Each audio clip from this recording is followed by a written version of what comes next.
Hello दोस्तों, आज की कहानी है संस्कारी बहू। ये नहीं ललिता, वो वाला फोटो दिखा मुझे। अपने बेटे विवेक के लिए दुनिया की सबसे खूबसूरत लड़की चाहिए और सुंदरता के साथ साथ संस्कारी भी होनी चाहिए। सुनंदा जी ने अपनी पड़ोसन ललिता से कहा, जो एक मैरिज ब्यूरो में काम करती थी और आज बहुत सारी लड़कियों के फोटो लेकर सुनंदा जी को दिखाने आई थी। सुनंदा जी ने एक दो फोटो पसंद कर लड़की देखने का टाइम भी दे दिया। सुनंदा जी के पति राजेंद्र जी बहुत ही समझदार और सुलझे हुए व्यक्तित्व से ओतप्रोत थे और काफी देर से दोनों महिलाओं की बातें सुन रहे थे। सुनंदा जी ने ललिता जी से अपने वार्तालाप में कई बार कहा कि हमें सुंदर और संस्कारी लड़की चाहिए। इस शब्द को सुनकर राजेंद्र जी थोड़ा अटपटा महसूस कर रहे थे, क्योंकि वे जानते थे कि उनका बेटा कैसा है। ना उसको काम करना पसंद है और ना ही वो पढ़ने में कभी भी सीरियस था। दोस्तों के साथ आवारागर्दी करना और बाप के पैसे उड़ाना, ये तो उसका मुख्य पेशा था। राजेंद्र जी ने कितनी दफा उसकी नौकरी लगवाई, लेकिन मजाल है कि 4 दिन से ज्यादा कहीं टिक जाए।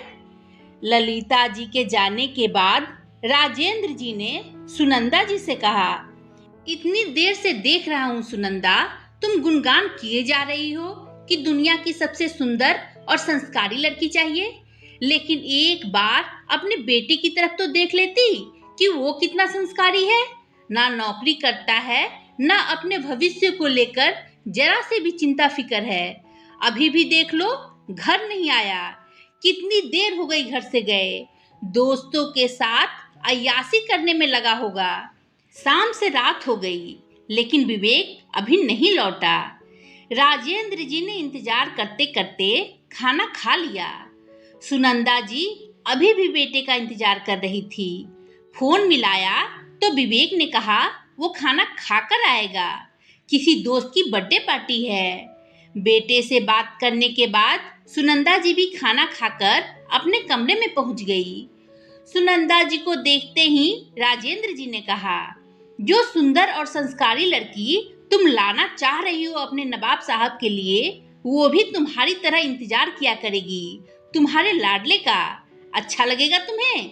हम जानते हैं हमारा बेटा कैसा है, उसके बावजूद हम किसी लड़की का जीवन बर्बाद कर दे, ये तो गलत होगा ना सुनंदा। पति के मुंह से ऐसी बातें सुनकर सुनंदा जी बोली, सुनिए, आप जो कह रहे हैं वो सही है, लेकिन शादी हो जाएगी, पत्नी घर आ जाएगी तो विवेक जल्दी घर भी आएगा और जिम्मेदार भी हो जाएगा। अभी लड़कपन है उसमें, एक बार जिम्मेदारी तो पड़ने दीजिए उसके कंधों पर। देखना, मेरा विवेक बिल्कुल आपके जैसा बन जाएगा, दुनिया का सबसे प्यारा बेटा और सबसे प्यारा पति।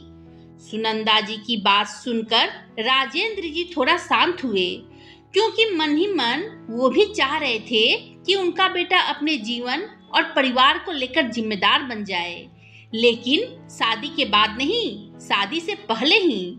सुनंदा जी की आंख लग गई। 12 बजे दरवाजे पर दस्तक हुई तो राजेंद्र जी गए दरवाजा खोलने।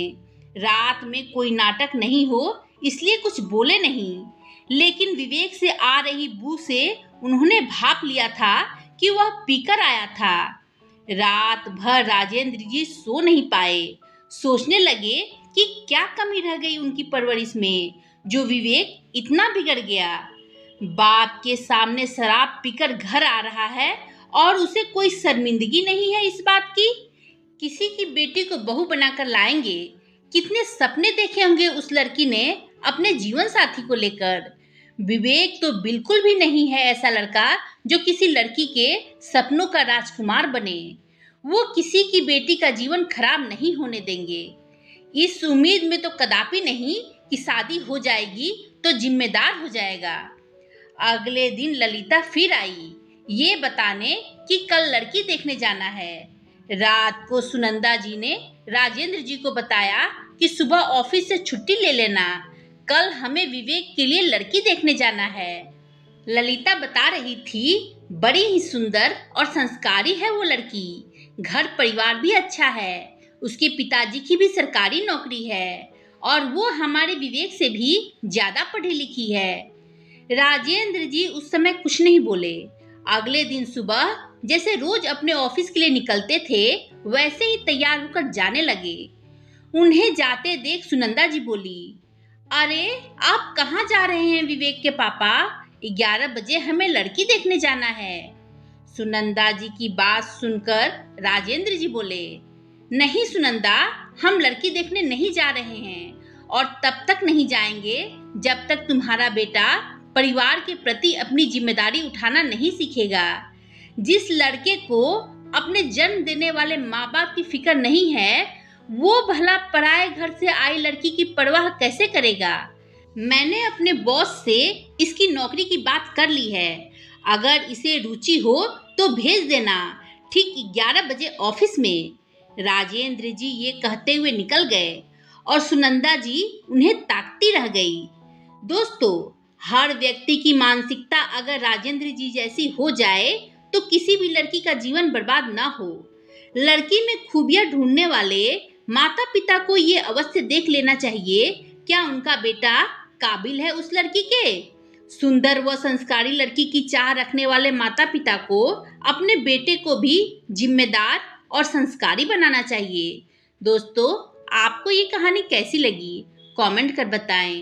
कहानी पसंद आई हो तो लाइक शेयर करें और मेरे चैनल को सब्सक्राइब कर बेल आइकन दबाना ना भूलें, जिससे मेरी कहानियाँ आपको लगातार मिलती रहे। धन्यवाद दोस्तों।